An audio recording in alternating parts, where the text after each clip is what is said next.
can't really say you duck nobody. What do I mean by era? Okay, so most of the people you come up with, or come up with you, or come up as they are in your particular space, your particular career, are people of your era. And how far out of your era you want to step, that is to say, how far out of your designated time frame, temporaries, you want to step out, is up to you. Now, I'll explain what I mean, because it might be a little complex for some people to understand. I'm gonna give you an example, like for example, Bernard Hopkins and Roy Jones Jr.'s contemporaries. They came up in the same era. Now, you can face successive eras of people, people from different classes or whatever. Your debut is the class you're in. So, somebody debuted 10 years after you've debuted. You can do that. But what I'm saying is that ultimately, in the end, if you tap into another era, then all those people in that era are subjected to fair game for them to face you. You know what I mean? So with Sugar Ray Leonard tried to keep to people of his era. He did break it with Terry Norris, and he fought somebody outside of his era. But basically, his era was somewhere from the 1970s all the way up to the 1980s, right? It really wasn't the 90s. So you find that in the 90s now, he was facing guys who he'd already faced. So in the 90s, he faced Hearns, faced Duran, but then he decided to step out the boundary and he decided to go face Terry Norris. Terry Norris was a fighter of the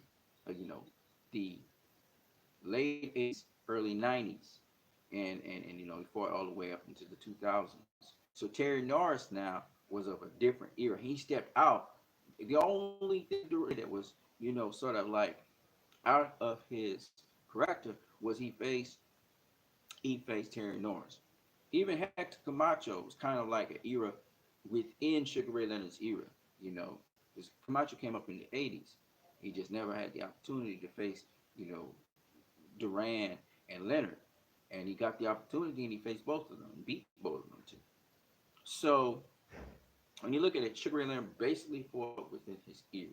Okay, within his era. And at the end of his career, he decided to tap in and say, let me test myself against one of these new dogs from another era.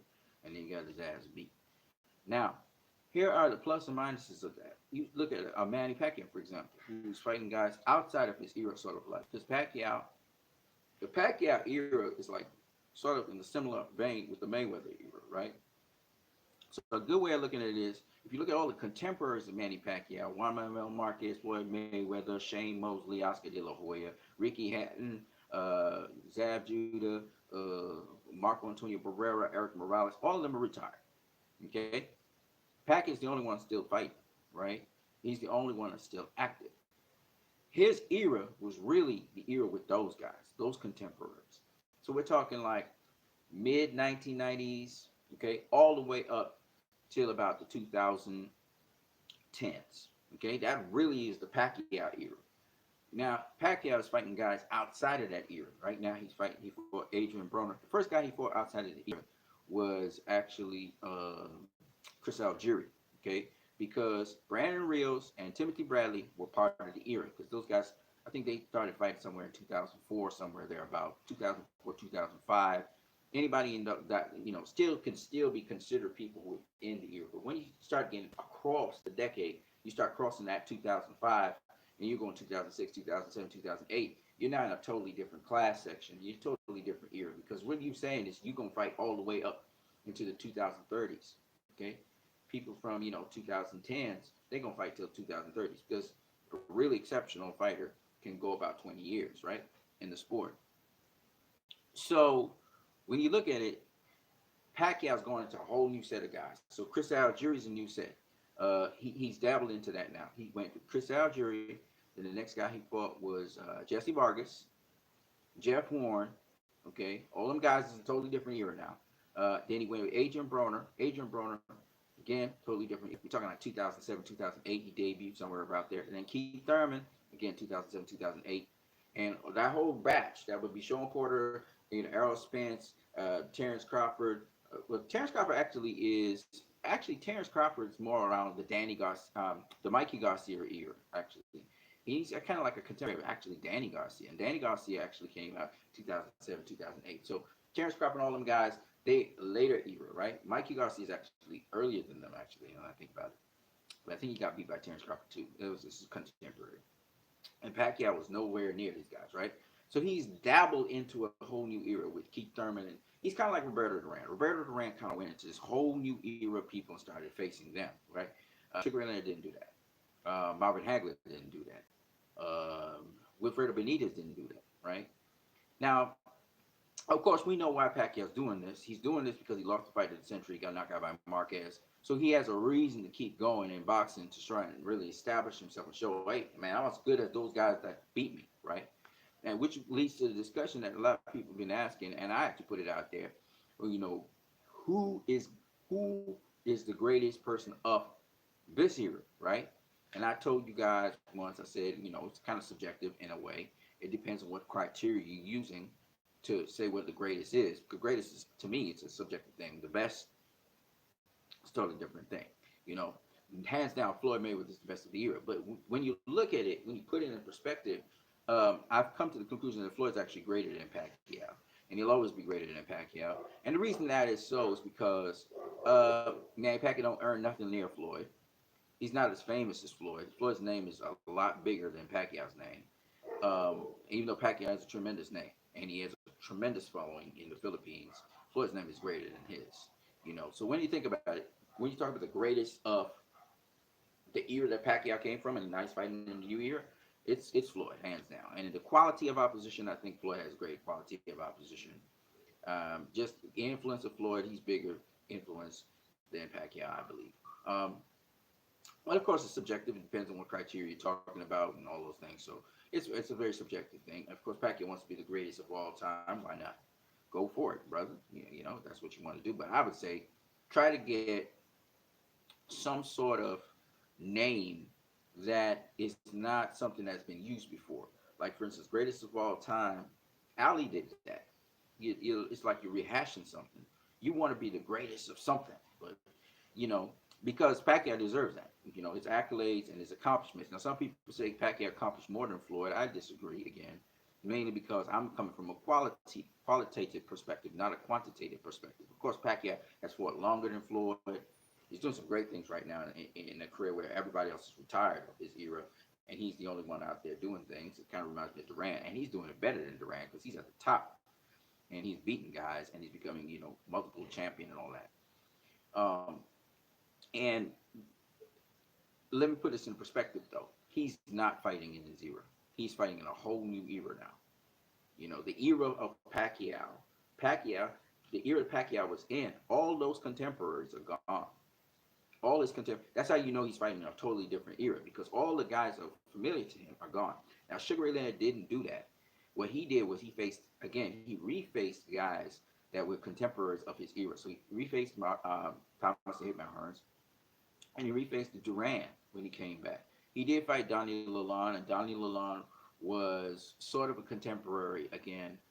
Not Terry Norris. He was older than Terry Norris, but sort of like a contemporary, probably of just a little bit after Marvin Johnson. So he's kind of like a contemporary, kind of like of Sugar Ray Leonard. He was kind of like his contemporary. So he kind of fought within his era. Okay. Whereas Duran did not fight within this era. Now, some people argue that Duran is he's greater than Sugar Ray Leonard. I disagree. I think Sugar Ray Leonard is greater than Duran. And I think he was the greatest of his era. I think because he hands down beat everybody of his era, including Duran. Yes, Duran beat him in his prime, the first fight. True. And he came up from lightweight for that. And I think a lot of people kind of exaggerate the accomplishments of Duran compared to Pacquiao and Mayweather. I mean, Mayweather and Pacquiao, in my personal opinion, of course, he hit him with a low blow, but still, that's something. Also beat, and then he also beat Sugar Ray Leonard, which was a huge name. Okay, but that's it. It's like 3 Hall of Famers he's beaten. All the other Hall of Famers have beaten him. You know what I'm saying? You got Hector Camacho beat him. I believe that Vinny Panzienza, he's going to become a Hall of Famer. Okay, Vinny Panzienza. Then you got Thomas Hearns beat him. You got Leonard beat him. Benitez beat him. I'm just saying, Hagler beat him. You know what I mean? It was a tough fight for Hagler, but still, Hagler beat him. So he really, when you look at that and you say to yourself, why would I put Duran over Leonard? Leonard beat everybody of his era. Everybody of his era. The only person he didn't beat of his era, you could say, arguably, is Hector Camacho. But then he was 44 years old, right? But he beat everybody of his era. And Camacho beat Duran as well. So, I mean, it don't really, it equals off. So you can't. I wouldn't say that Duran is greater than Leonard. I just wouldn't do that, right? I know Floyd. He rates Duran above Leonard. I don't. Okay.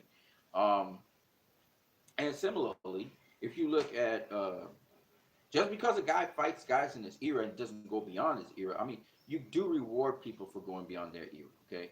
You do reward people if they beat. I mean, top tier guys from another era. Obviously, you reward them, like Bernard Hopkins. He went on to fight guys way out of his era, and beat some top tier guys, but not the top tier guy. The top tier guy whooped his ass, right? Kovalov beat him, right? Beat him and beat him bad, you know. But Hopkins' accomplishments. You look at Roy Jones Jr.'s accomplishments. Now, Roy Jones Jr. beat everybody of his era, okay, all the way up to heavyweight. So he went from middleweight all the way up to heavyweight, beat everybody. Right? Hopkins did not do that. I would think that again, because you fight people in your era doesn't mean you duck and dodge people from another era. So I was hearing people say, make a claim, Sugar Ray Leonard. Oh, fuck you. What does this have to do with anything? I don't know, bro.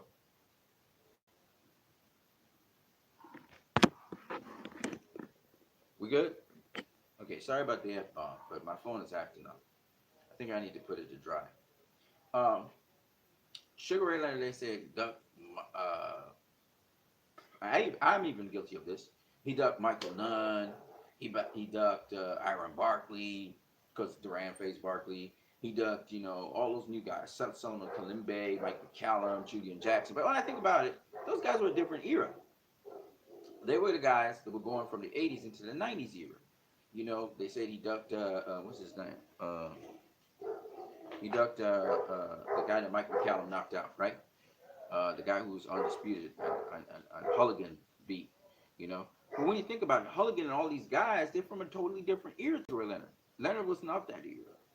And so, to be fair to Sugar Ray Leonard, he said, I'm going to cap it off. I'm not really going to go against those guys. And somehow, some way, he decided to go against Terry Norris, which was a stupid idea. He got his ass beat. But the point being, one, you want to seal off your era. Now, some of the all-time greats, like, Sugar Ray Robinson and, some other fighters, they fought until they got their ass beat out of the ring, right? They lost until they got beat. Right? Hopkins got knocked out the ring. Then he said, okay, I'm going to call it a day, right? But you don't have to do that. All right? You can keep on challenging yourself, but you don't have to do that. And some guys, they don't know how to switch it off. They don't know how to say, okay, that's it for me in boxing. Sugar Ray Leonard had to get beat his ass out of the ring before he said, okay, I'm done with boxing, right? But you don't have to be that way. And it doesn't have to go down that way. All you need to do is seal off your era and beat the people in your era. That's what Floyd did. He fought all the people of his era, and then he said, now it's time for the new generation.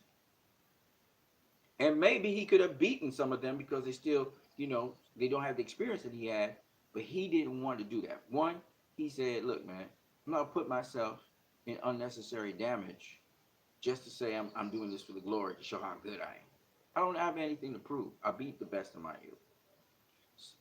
The second thing is I want to lead these young cats to develop and to do their own thing and to build their own legacy. And I truly believe that's the way to go. That's a smarter way to go in boxing. And that's what with Sugar Ray Leonard, to some degree, he kind of got over himself and got his ass beat by Terry Norris. But nonetheless, if he had stopped in 1991 after he had beaten Roberto Duran, that ninja would have done it perfectly because he would have dealt with everybody in his era. You don't have to step out and fight somebody in another era. Of course, a lot of fighters, sometimes they do it. They test the waters. They see how their skills from the old era would do with somebody newer. But it wasn't necessary, Sugar Ray Robinson went to face Joey Archer. That was his last fight. Joey Archer, a hell of a fighter, should have won, actually, the middleweight championship of the world, but he was robbed. And after that, he was like, I am done with boxing. He did pull a Marvin Hagler, and he just never, he was a great fighter. And he beat Sugar Ray Robinson. And Sugar Ray Robinson, to his credit, decided to test the waters again against the young guns to see what they had. Gennaro Hernando, Gennaro Hernandez did the same thing. He tested out with Oscar, then he tested out with Floyd, gave Floyd a chance, to make a legacy out of himself. But you don't have to go that route. You finish off your era, then you're done. You don't have to do it. The guys who usually push it and press it because they feel like they didn't accomplish everything that they wanted to accomplish in their career. Marquez, he didn't go. He ain't coming back to boxing, no matter what he say. You know why? Because he's accomplished everything he wanted to accomplish. Same thing with Floyd. I don't expect Floyd to ever come back to boxing. That is pro boxing, because he's already accomplished everything he wanted to accomplish in the sport. He done. You know what I'm saying? Now Pacquiao, on the other hand, like Duran, like some other guys who like to test the waters, he don't feel accomplished yet because, certain things happen. So he's trying to now get his accomplishments through, and he's gonna do it. He's gonna beat Uga's ass. I'm telling y'all, man, he's gonna beat him, and he's gonna beat him proper. Sorry, Ugas, but you got an opportunity in a lifetime. Your name will always be linked to the legend Manny Pacquiao. Keith Thurman got his opportunities linked to Pacquiao. Ugas gonna have his opportunity. I know Ugas ain't gonna lie down. We know that. He gonna try and put up a fight, but Ugas, man, your feet too slow. Bro, your feet just too slow. No matter what angle you try to come in at, attack, I know you got little angles and things. I've seen you get dropped a couple times in your career. You get buzzed and hurt in your career. I think Pacquiao can take your ass out. So I just hope you make it to the finish bell. Okay? But Pacquiao gonna smash you. He gonna smash you. He's going to smash you. And no disrespect to Ugas, but you about to get smashed, bro. I've looked at you, I've studied you, I've researched you. You about to get smashed, bro. I know you're a counterpuncher and everything. That right hand is a problem. And you do have quick hands. You can work the body really well.